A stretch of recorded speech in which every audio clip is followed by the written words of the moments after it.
বন্ধুরা, 12 তারিখ পড়ে গেছে আজকে। তো 14ই ফেব্রুয়ারি, আর একদিন পরেই তো 14ই ফেব্রুয়ারি যখন আমার কম বয়স ছিল, মানে নতুন নতুন বিয়ে হয়েছিল, হ্যাঁ, বা কয়দিন আগে পর্যন্ত মানে একটু ইন্টারেস্ট ছিল। এখন বয়সের সাথে সাথে 14ই ফেব্রুয়ারি এর মানাতে ইচ্ছে করে না। তো তার পিছনে একটা কারণও আছে। তো বেশ কয়েক বছর আগে মনার পাপা ভ্যালেন্টাইন্সে একটা গোল্ড নেকলেস, সোনার নেকলেস দিয়েছিল। তো মনার পাপার কাজের সাইডেই মনার পাপা খাবার দেয় সবাইকে। তো ওই দিনকে মনার পাপা ভেবেছিল কাছে কাছে কাজ, তাহলে বাড়িতে ডেকে নিয়ে যাই। তো বাড়িতে এসেছিল খেতে কাজের লোকটা। তো কেরালার বাড়ি চোর ছেঁচর নেই বললেই সেইভাবে চলে। তো আমি সব জিনিস সামনেই রেখে দিই। তো আমার সামনে একটা শোকেছে একটা গোল্ড নেকলেসটা ছিল, তখনকার দিনে 55,000 টাকা দাম। তখন তো সোনার দাম কম ছিল, তাহলে এখন কত টাকা হতো। তো কে নিয়েছে আমি জানি, সে খেতে এসেছিল, কিন্তু আমি অত খেয়াল করিনি, কেন আমি নেকলেসের বক্সটা সামনের ছিল। আমি তো জানি কেরালার বাড়ি কেউ কাউর জিনিস চুরি করে না। তো সে ছিল একটা বাঙালি, ঠিক আছে। তো ভাত খেতে এসে আমার ভ্যালেন্টাইন্সের নেকলেস আমি 14ই ফেব্রুয়ারিতে মনার পাপা কিনে দিল। ওই মার্চের ফেব্রুয়ারি, মানে 1 মাসের মধ্যেই ওই গয়নাটা চুরি হয়ে গেল। মানে ও নিয়ে নেয়, আমি তো জানি, কিন্তু যে গয়নাটা নিয়েছে সে এখনো পর্যন্ত আমাদের সাথে দেখা তো করেনি। কেরালার থেকে চলে গেছে একদম বাড়িতে। আর আমি তো বুঝেই গেছিলাম কে আমার নেকলেসটা চুরি করেছে।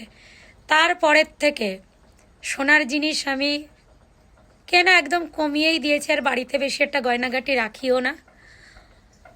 তো তারপরেই তার কয়দিন পরেই মনার ব্যাপারটা নেকলেস বানিয়ে দিয়েছিল।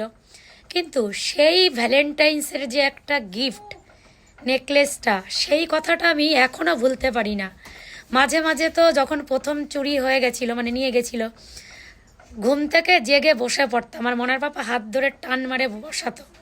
বলতো আমি মানে এত শোকের মতো হয়ে গেছিল। স্বাভাবিক, ভ্যালেন্টাইন্স গিফট, আরও সোনার জিনিস। তো সেই গয়নার কথা আমি এখনও ভুলতে পারিনি। তারপরে অনেক কিছু মনার পাপা বানিয়ে দিয়েছে, কিন্তু ওই কথাটা ভুলতেও পারি না। আর এখন তো সোনার দাম অনেকই বেশি, আর ইচ্ছা থাকলেও এখন আর সোনা টানা কিনতে ইচ্ছা করে না, ভ্যালেন্টাইন্স আর মানাতে ইচ্ছে করে না এখন। আসলে কি বলে তো, দেখা করে কী লাভ। মন থেকে আমাদের হাজব্যান্ড ওয়াইফের যথেষ্ট মিলমিশ ভালোবাসা, তো মন থেকে ভালোবাসা থাকলে অত দেখাবা করানোর কোনো দরকার পড়ে না। তো কম বয়সে সবাই একটু ভ্যালেন্টাইন্স পালন করে, যাই হোক। তো সেই কথাটা আমি এখনও ভুলতে পারিনি।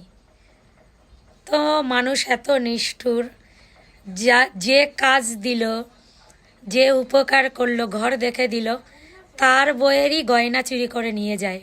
ভাবো, এর পরের থেকে মনার পাপা কোনোদিনও কোনো কাজের লোকরে বাড়িতে এনে আনে না, ঠিক আছে। কেন কি, আমাদের কেরালার বাড়িতে চুরি ফুরি সেরকম কেউই করে না বলতে গেলে, মালিয়ালামরা।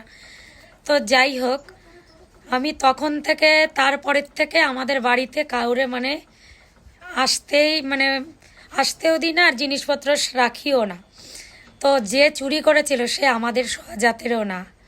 তাহলে ভাবো, যে আমার গয়নাটা চুরি করেছে তার তো তার তো ক্ষতি অবশ্যই হয়েছে। আর আমি যতদিন বেঁচে থাকবো ওই গয়নার কথা কোনোদিনও ভুলবো না। তো 14 তারিখে ভ্যালেন্টাইন্স ডে, তো খুবই দুঃখ লাগছে, ওই গয়নাটার কথা মনে পড়ছে। তো তোমাদের সঙ্গে একটুখানি শেয়ার করলাম। তো জানি না আমার মতো এরকম কার গয়না চুরি হয়েছে।